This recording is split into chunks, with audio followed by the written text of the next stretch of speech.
but the feeling was too indefinite and unfounded, and I might say subconscious, for me to face it out. 3 minutes passed, whilst I counted the almost desperate respirations that came to me through the darkness. Then Baumoff began to speak again, and still in that peculiarly altering voice. "By thy agony and bloody sweat," he muttered. Twice he repeated this.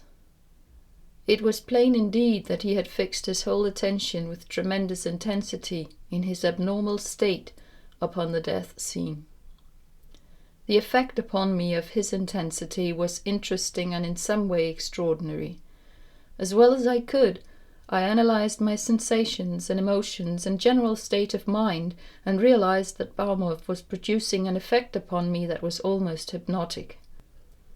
Once, partly because I wished to get my level by the aid of a normal remark, and also because I was suddenly newly anxious by a change in the breath sounds, I asked Baumoff how he was, my voice going with a peculiar and really uncomfortable blankness through that impenetrable blackness of opacity. He said, "Hush, I'm carrying the cross."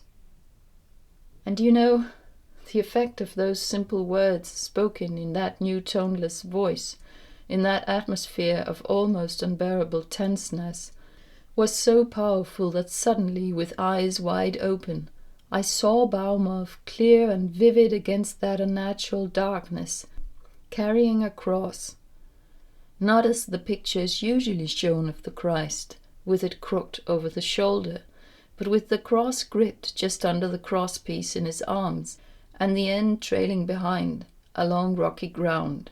I saw even the pattern of the grain of the rough wood, where some of the bark had been ripped away, and under the trailing end there was a tussock of tough wire grass that had been uprooted by the lowing end, and dragged and ground along upon the rocks between the end of the cross and the rocky ground. I can see the thing now as I speak. Its vividness was extraordinary. But it had come and gone like a flash, and I was sitting there in the darkness, mechanically counting the respirations, yet unaware that I counted. As I sat there, it came to me suddenly the whole entire marvel of the thing that Baumoff had achieved. I was sitting there in a darkness which was an actual reproduction of the miracle of the darkness of the cross. In short, Baumoff had, by producing in himself an abnormal condition, developed an energy of emotion that must have almost in its effects paralleled the agony of the cross. And in so doing, he had shown, from an entirely new and wonderful point, the indisputable truth of the stupendous personality and the enormous spiritual force of the Christ. He had evolved and made practical to the average understanding a proof that would make to live again the reality of that wonder of the world, Christ. And for all this I had nothing but admiration of an almost stupefied kind. But at this point I felt that the experiment should stop. I had a strangely nervous craving for Baumoff to end it right there and then, and not to try to parallel the psychic conditions. I had, even then, by some queer aid of subconscious suggestion, a vague reaching out towards the danger of monstrosity being induced, instead of any actual knowledge gained. "Baumoff," I said, "stop it." But he made no reply, and for some minutes there followed a silence that was unbroken, save by his gasping breathing. Abruptly Baumoff said, between his gasps, "Woman, behold thy son." He muttered this several times in the same uncomfortably toneless voice in which he had spoken since the darkness became complete. "Baumoff," I said again. "Baumoff, stop it!" And as I listened for his answer, I was relieved to think that his breathing was less shallow. The abnormal demand for oxygen was evidently being met, and the extravagant call upon the heart's efficiency was being relaxed. "Baumoff," I said once more. "Baumoff, stop it!" And as I spoke abruptly, I thought the room was shaken a little. Now, I had already, as you will have realized, been vaguely conscious of a peculiar and growing nervousness. I think that is the word that best describes it up to this moment.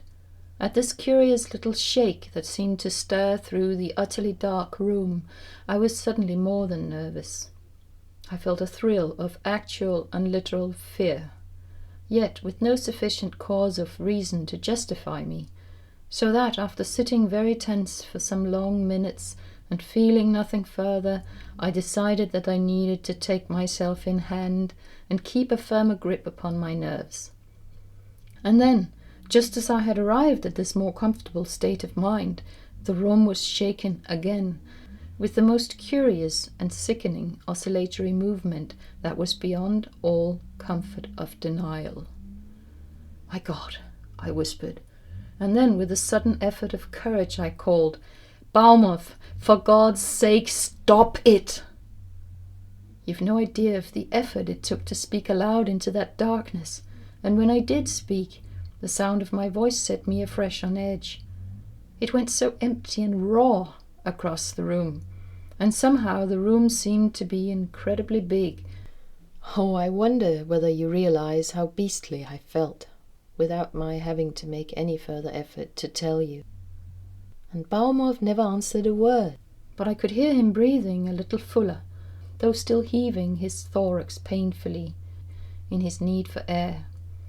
The incredible shaking of the room eased away, and there succeeded a spasm of quiet, in which I felt that it was my duty to get up and step across to Baumoff's chair.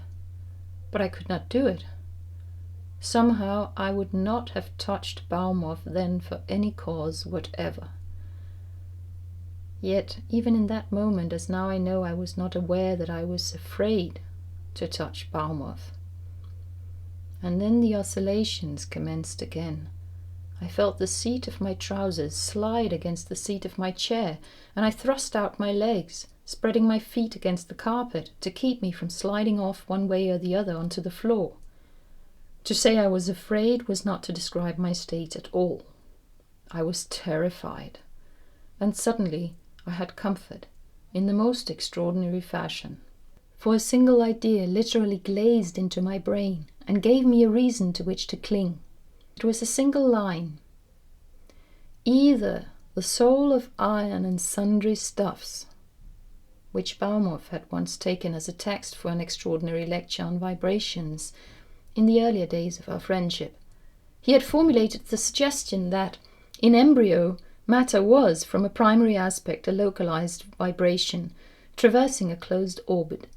These primary localized vibrations were inconceivably minute, but were capable under certain conditions of combining under the action of keynote vibrations into secondary vibrations of a size and shape to be determined by a multitude of only guessable factors.